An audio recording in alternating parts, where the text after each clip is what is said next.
Good morning, everybody. Welcome to the third LinkedIn Live event for 2025, hosted by myself, Didier Lumiere, the founder and CEO of Fixon Media Group. Welcome, good morning, good afternoon, good evening, wherever you're from. And of course, this is being post-recorded for a podcast episode on Spotify as well. So if you're listening on there, thank you for listening. But today, it's a really good topic, and this is one that very close to my heart. I love LinkedIn. I'm on there all the time. I practically live on there.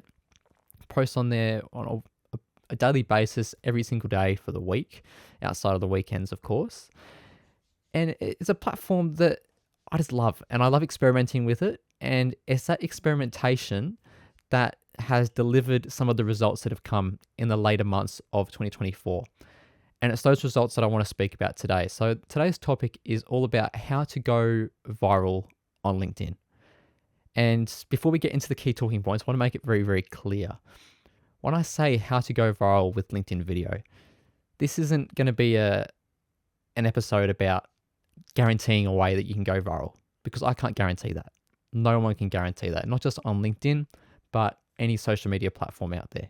It cannot be guaranteed to go viral. However, what I hope that you can take away from the episode this morning is that through some of the tips and the guidelines that I'm going to be bringing forward, based on my very own experimentation and my very own results that I've achieved on LinkedIn video, I hope you can take those away with you, take even just 1% of that and apply that to your own content posting on LinkedIn, in the hope that over consistency, over the long-term time horizon, you'll be able to get some sort of virality on LinkedIn. So that's the hope. That is what the outcome that I would like to achieve for you all today. As always, I'm very, very conscious and aware and grateful for the time of watchers and listeners. So I'm not going to muck around. I'm going to get straight into the depth of the information today.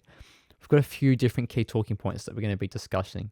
So first and foremost, we're going to be looking at what actually is the LinkedIn video feed, because relative to LinkedIn's existence, it's pretty new, it's pretty fresh. And for some people, they may not even be aware of it just yet. So we're going to a little bit more of a depth of an insight into what that is. We'll then be looking at my experiences with LinkedIn video, what I achieved over the latter months of 2024, and the learnings that I came out of that with, and hopefully you'll be able to apply that. We'll then look at how I had two of my own videos go viral, and I use a little quotation marks like this because virality is relative to everyone. For myself, you'll see the metrics that I put around it, and I'm quite comfortable calling it viral. But of course, there would be other people out there that metrics of a lesser degree would be viral, and there'd be people out there that would require more metrics for it to be viral under their definition, and that's okay. Virality is, of course, relative for everyone and everything. We'll then go through my experiment and look at the findings that came out of that, the learnings that came out of that, and what you can take away from it. And then from there, as I just touched on before, we'll go through what are the best practices, the guidelines, the tips, what are they to help you produce your LinkedIn videos to the best of your ability and increase your chances of getting a viral video moving forward on LinkedIn. So that's our talking points for today. Let's just jump into it straight up. The new LinkedIn video feed. What is this thing? So for those unaware, the LinkedIn video feed was released in March of 2024, so March of last year. So it's been on the platform for almost 12 months now. And initially it was released as a little bit of a beta test, only linked out to a few of the users on LinkedIn. And then over the time, the next couple of months moving forward, LinkedIn saw that it was going really, really well. And they said, okay, well, this is obviously something that people want to consume. Let's roll it out to every customer, every user of LinkedIn. So that's exactly what they did. It's now become accessible by every user. Doesn't matter if you have a premium account, if you have a free account, irrespective, it's now accessible by everyone. And that now, the video feed on LinkedIn now represents a 5x, that's it, 5 times higher opportunity to get engagement on the platform. That is just amazing. A 5x opportunity just through the rollout of LinkedIn. Steve, good morning. Thank you for joining here. This is, of course, a topic very close to your heart as well, being the LinkedIn specialist that you are. So thank you for your time and for showing up this morning. Much appreciated. So let's have a look at where is this feed located. So I'll bring up onto the screen here a couple of screenshots from my LinkedIn app on my phone. It's important to note that as of today, as of things are right now, there's no dedicated video feed on the LinkedIn desktop app. So I use LinkedIn 95% of the time from my desktop, from my laptop, from my computer. 5% of the time I'll look at it on my phone. So if you're wanting to actually consume the video feed itself, you do have to use your phone application, the LinkedIn app on your phone. And you'll see there on the little screen grab that I've just put up there, across the bottom of your home feed, you've got the 5-6 different tabs there. That second one from the left is the video tab. So if you click on that, that enables you to open up the video feed, and it works in the exact same manner as virtually every other social media platform out there. It's kind of like a For You page on Instagram. You click on it and you just scroll through, and it will deliver you videos and topics based around your interests. So it's no longer about receiving content from your first degree connections or from second degree connections when a first degree connection comments or engages on a post. Now you can get it from any user on LinkedIn. And that is why it is such a major part of LinkedIn Now video. That's why it offers that 5x opportunity to increase your engagement, because you can now reach anyone who has an interest in the topic of discussion you're commenting on in your area of expertise. Anyone that is related to that area, they can potentially see your content on LinkedIn. That's why it is so, so powerful.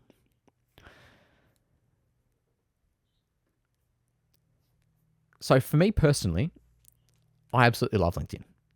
I'm on there all the time. I post 5 days a week, every week. I've been doing that for probably over 12 months now, give or take a couple of days there. And in terms of using video is a major part of my strategy on LinkedIn. I post on there maybe 1 to 2 videos per week, depending on how I'm feeling. And it's no surprise. I'm in the video world. I produce videos for a living. Video, from my perspective, has to be part of my content strategy. And what I've noticed over the past 12 plus months or so when I've been doing video on LinkedIn is that I've had some videos do well. I've had others do poorly in comparison. And I've had 2 videos specifically do really, really, really good. So before we go into those 2 videos, I just wanted to define for me what I would say is a good post. And again, this is going to be relative for everyone out there. Everyone's got a different definition, and that's okay. So for me, my definition of a good post is based on the impression counts. So LinkedIn, we know, sends out your posts. It doesn't matter if it's video, status, text, whatever it is.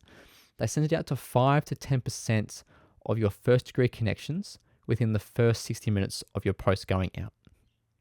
So to make it a mathematical example here, for me, I've got around about 900 connections, a little bit over. We use 900 for the sake of mathematics. So a 5 to 10% representation of that number is 45 to 90 people.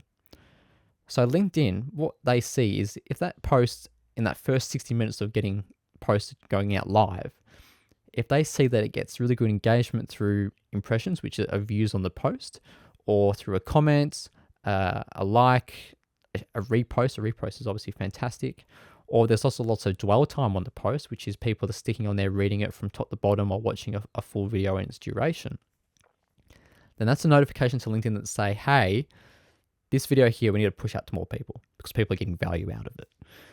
So for me, if I see one of my posts, whether it be video, status, or otherwise, go out and it gets more than 250 impressions thereabouts, I would just find that as a good post, because that means I've reached ballpark 25%, 30% of my first degree connections.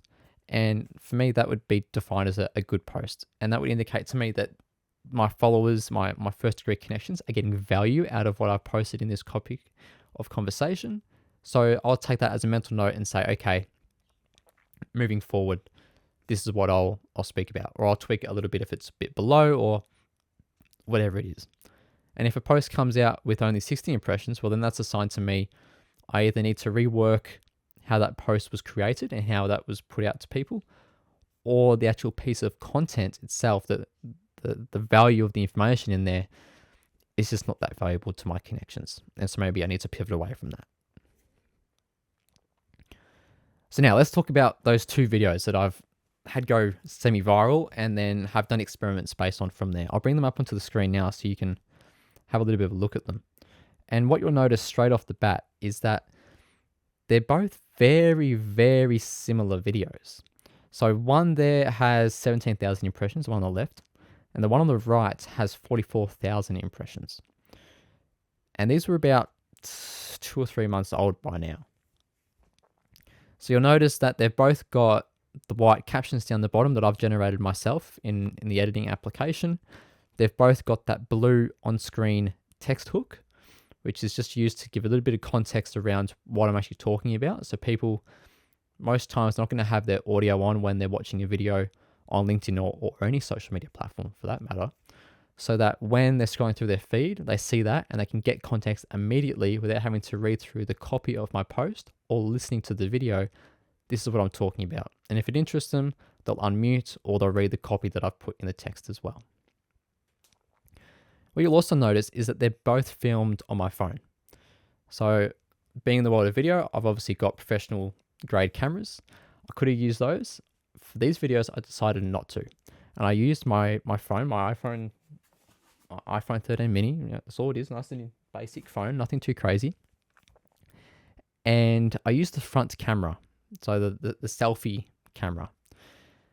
In hindsight, even though the videos did well for me, I wouldn't actually recommend using the front camera, the selfie camera. And the reason for that is because it lowers the quality of the camera dramatically.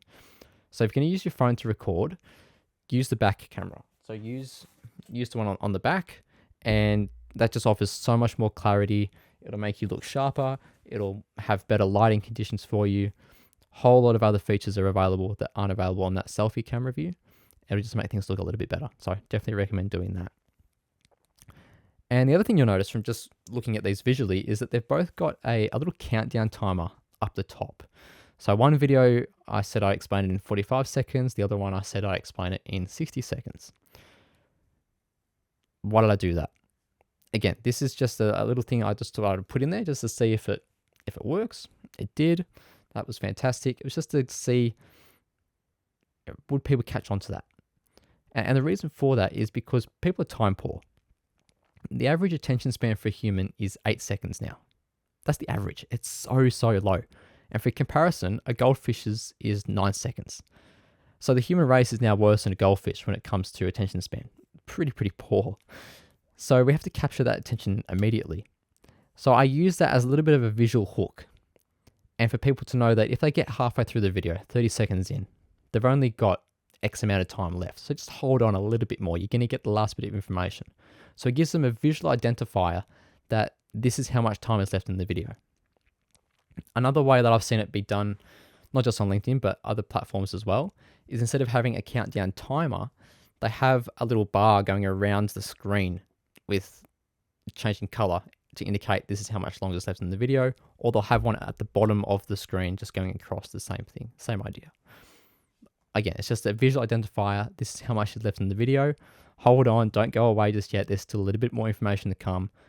If you hold on, you've only got this much time left. And in terms of the actual content itself in the videos, well, look, I was speaking really quick. I was speaking fast, provided a lot of information in a small period of time. And again, that was just because it was kind of aligned with this style of video. I wanted it to be nice and quick, 45 seconds, 60 seconds explanation, whatever it may be, and just get that all done. So that's the context behind those two videos in terms of just visually looking at them. Those were the hooks. Those were kind of the little strategies behind those. And what I ended up doing with those two videos is tweaking those going forward just to see what went forward. And that's what we're going to have a chat about just now. So those two videos, they obviously went well. I was very, very happy, of course. But when I saw them get the impression count that they did and the engagement that they did, it wasn't so much of a moment of, oh, wow, this has happened. I'm so happy. Of course, I was very, very grateful that it had occurred. But for me, I wanted to know why it had occurred.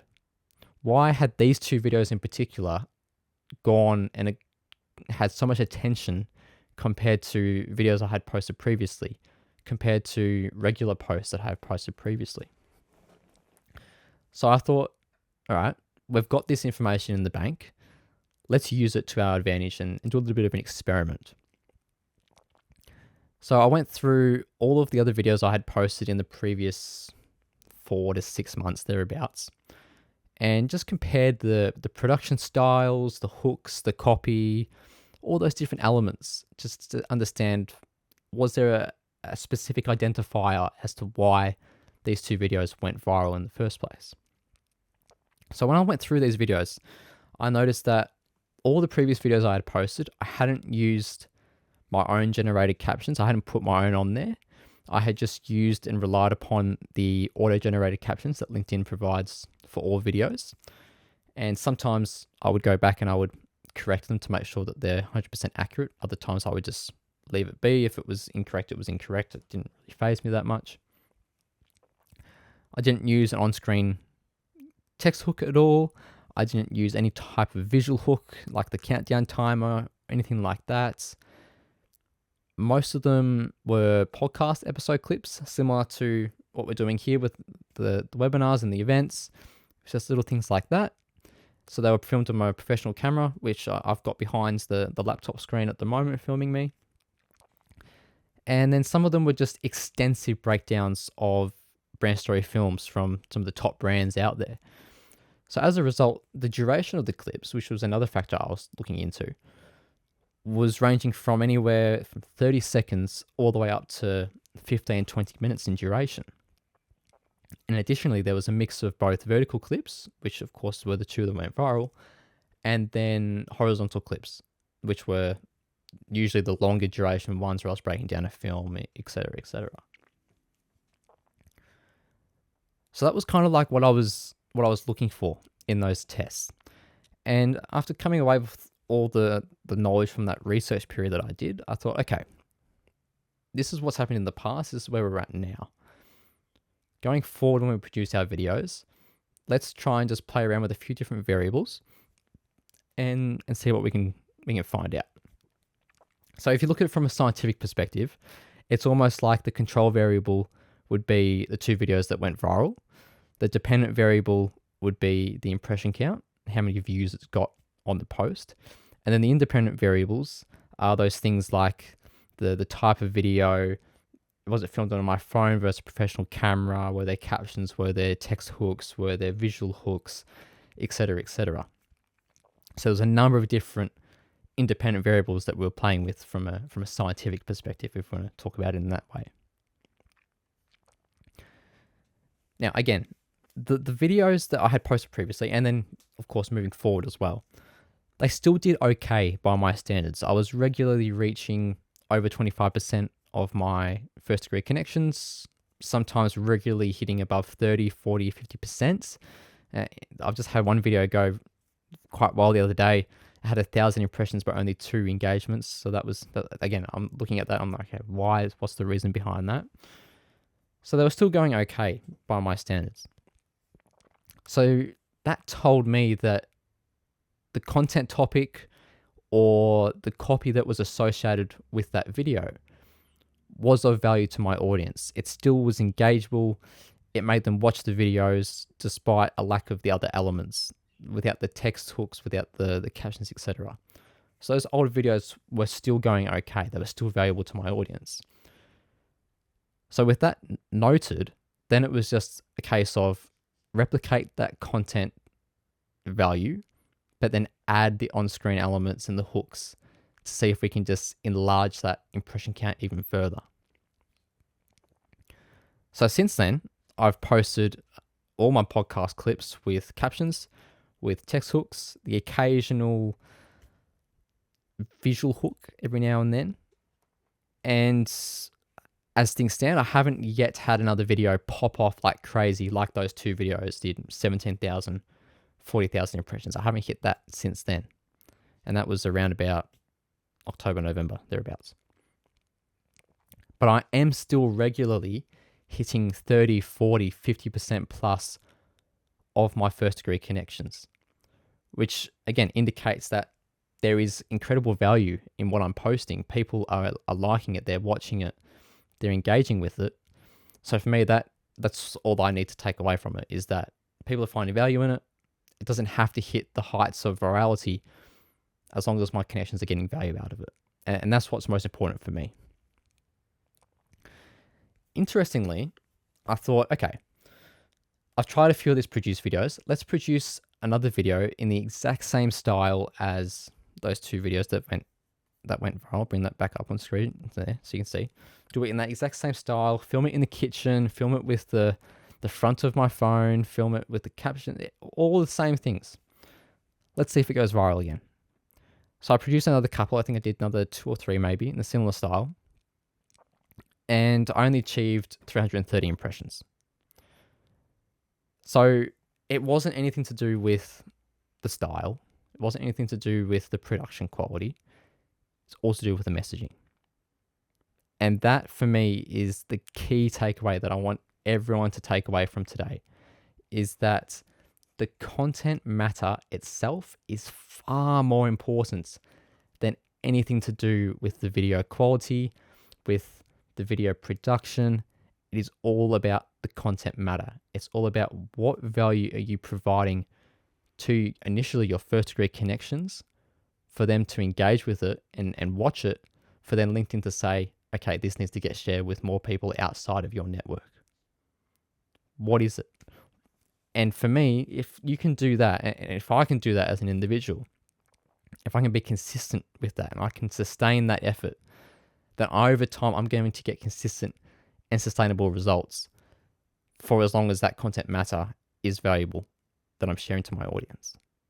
The consistency and the sustainability will come from just providing that value. And yeah, look, occasionally there might be a viral video, and it'd be great when that happens. And that'd be a good short-term reward to look at and say, all the work that's getting put in is paying off. But for me as an individual, I do not care about the vanity metrics. Likes, they're okay. It's not a bad thing to have. It's good to get comments. It's good to get reposts. It's good to get views. And this is not just on LinkedIn, but every platform. It's nice to have them. But for me, when I look at impressions as the main metric on LinkedIn, I look at them and I don't look at them from the perspective of, let's see how many we can get for the sake of looking after my ego. I look at the impressions as, what are they teaching me about the content that I'm providing? What are they teaching me about the value that I'm providing to my first degree connections? If I'm not hitting that 5 to 10% range initially, or I'm not going beyond and hitting 25, 30, 40, 50% of my audience, then that should be an indicator to me that I'm not providing enough value to my audience. And I need to either change my approach in what I'm speaking about, or I need to change the approach in how I'm packaging it to then communicate it to my audience.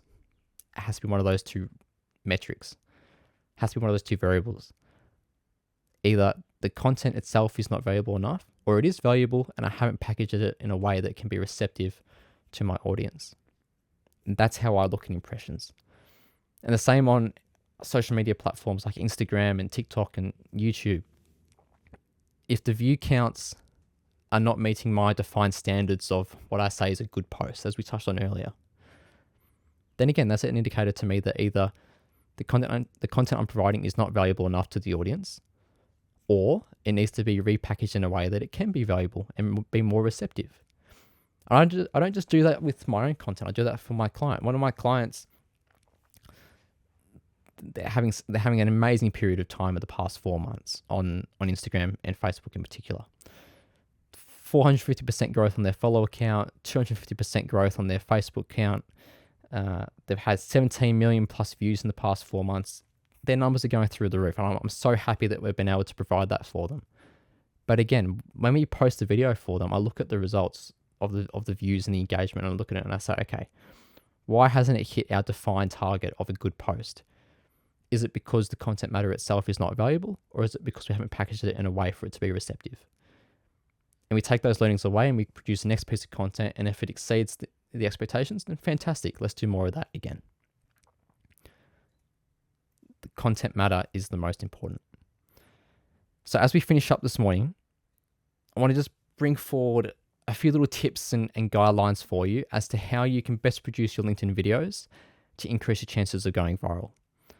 And again, as I said at the start of the episode today, I cannot guarantee that you will get a viral video on LinkedIn. No one can guarantee that. And anyone that does guarantee you that you can get a viral video, from my perspective, they've got rocks in their head, because you can't guarantee it. You're not even fighting against an algorithm, because the algorithm only provides what people are interested in. And if people aren't interested in something, then the algorithm doesn't provide it. So you're fighting against people, you're fighting against status quo, you're fighting against trends. I can't guarantee you'll get something viral. Neither can the next person. But you can at least put in the best steps forward and put in the work to produce the best type of quality video that you can to increase your chances of going viral. So first and foremost, vertical video has to be the way to go. You try and not do horizontal where possible. In some circumstances, of course, definitely do it, but predominantly focus on doing vertical video. It's what everyone wants to watch. It's why LinkedIn video feed has been so strong the past 12 months. It's because people want to watch it. They want to watch it on Instagram. They want to watch it on YouTube. They want to watch it on TikTok. They want to watch it on LinkedIn. So make sure you lean into that. Use vertical video. Create videos that are incredibly valuable. Do it up to a duration of 2 minutes, but aim for probably 60 to 90 seconds as the maximum. Don't go above that, because again, we're fighting with the attention span of humans. 8 seconds, really hard. Hook them in initially, give them the value within the first 10 seconds to keep them there for the remaining 60 seconds or whatever it may be. I would advise also to always include your own designed captions. So as I've done with my videos, I use the white captions there with the black text. Find a style that works for you. White and black are always great colors to use because they're neutral. They're not aligned to any sort of branding. And for what it's worth, the blue branding that I put on my videos, it could put people off because it is related to Fixon Media Group. Obviously, our blue is very noticeable. So keep that in mind as well, but definitely always recommend using your own designed captions. And where possible, always include a text hook. I think that's really important. As we touched on before, people are scrolling through the video feed or just the LinkedIn feed in general. They don't have their audio on. They may not stop to read your copy of the text that you put on the post. But if they can see in a short 6 or 7 words, what it is you're talking about, that might be enough to stop them in their scroll and listen to what you have to say. Occasionally have a try with a visual hook like the countdown timer or the countdown line or whatever it may be. Just see if that works for you. And try using your phone as much as you can. Use the back camera if you're going to use your phone. Occasionally you can use a professional camera. I think the most important part is do exactly what I did. Just experiment a little bit. Try videos with just your phone. Try videos with a professional camera. Try them using podcast clips, behind the scenes videos, speaking on your phone whilst you walk down the street and you've got a thought pop into your head.